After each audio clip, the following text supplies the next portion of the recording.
I've not been to hand, but I've caught a terrorist who just bit a cyanide in my hand when I was holding him. And for the first time in my life, the LTD guys, they have a cyanide capsule hanging in the neck. So he was being binged down from the helicopter, and I was with my AK-47. And the moment he bit the cyanide, I realized he's also LTD. He did not, that time he must have escaped. How long does it take to kick in? About 45 seconds, and he just fell down, a 6-foot guy, handsome guy, and muscular chap, and he just like a fish out of water. He reached for about 45 seconds. Some kind of froth came out. One of my sailors who was a medic, he actually tried to jump and give him mouth-to-mouth resuscitation. Why? I said, what the hell is this? Why? He will also die. So, see what happens. People in the armed forces are not criminal-minded people. We are normal human beings. We respect each other. We fire at somebody because you know that if you don't fire at somebody, he's going to kill you. So, but when you see a person lying like this, he's unarmed and this like the tendency for you is to help him. So, I guess that is the reason which drove this sailor to try to help him. But of course, better sense prevailed and we were there and we pulled him out. That was my first encounter with death. I've never seen before that. How old were you? I was just about 28, 29, just out of my Marine Commando course. Perhaps if I had not done my Marine Commando course, I would have been shattered actually. But after you do a Marine Commando course, they simulate situations where they take you to a near-death situation, in the training itself. So you get more hardened. Are you comfortable sharing what the near-death situation in is? the sense that there is something called as a Hell Week, which they do. They make you float and with your hands and legs tied. One part of the training, not the Hell Week. Hell Week is, if you can Google it, you can find out what is Hell Week. It's actually 96 hours of non-stop, no sleep, physical regime. 96 hours. You don't sleep for not a wink also. They give you only 1-2 hours in the morning to go shave and do your morning routines and wear a new dangri and come. And again, continue with the training, lifting up logs and swimming, long distance swimming, firing, doing obstacle course. This continues for 96 hours without a breather. You only get food thrice in a day. You get plenty of water. Do you not hallucinate? See, it doesn't happen in the initial part of the course. It happens somewhere in the mid or the end part of the course. So by which time the people got used to it. Human body is very malleable. We can actually, and everything is mental. You need to have a basic, level of physical fitness. Thereafter, it's all mental. So there are people who hallucinate. There are people and they give up also.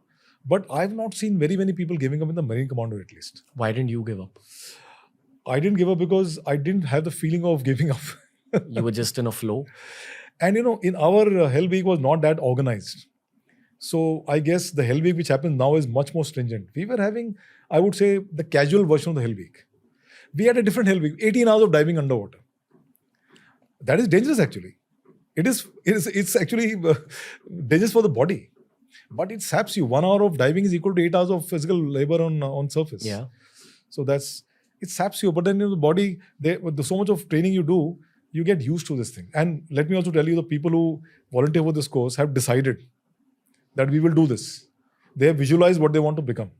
And so, also a glamour factor for youngsters. No? There's a lot of glamour factor attached to it. You will do skydiving, you will do paratrooping, you will do karate, you will fire with weapons and all. We used to roll and fire, roll back and fire pistol and all.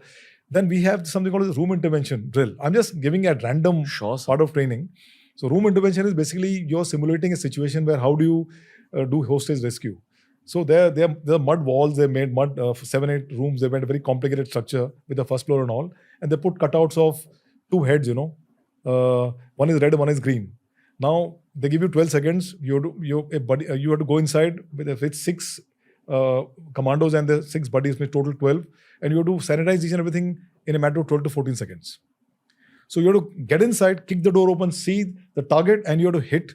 And both the shots, because the calculation is that in 4 seconds you have to hit 2 shots. Because when people get startled, they remain startled for 4 seconds. After that, they get the sense and then they can react. So within that period of 4 seconds, you have to fire 2 shots. And we have trained to such a level that both the shot has to be headshot. That means the green and red cutout, there should not be any holes in the green. You'll fail. And here the pass percentage is 95% shooting. And you have cross shootings and all, people shooting from there, you shooting from there. It's a situation where if you do a mistake, probably some guy can actually have collateral damage. Even in training. And then you have night exercises.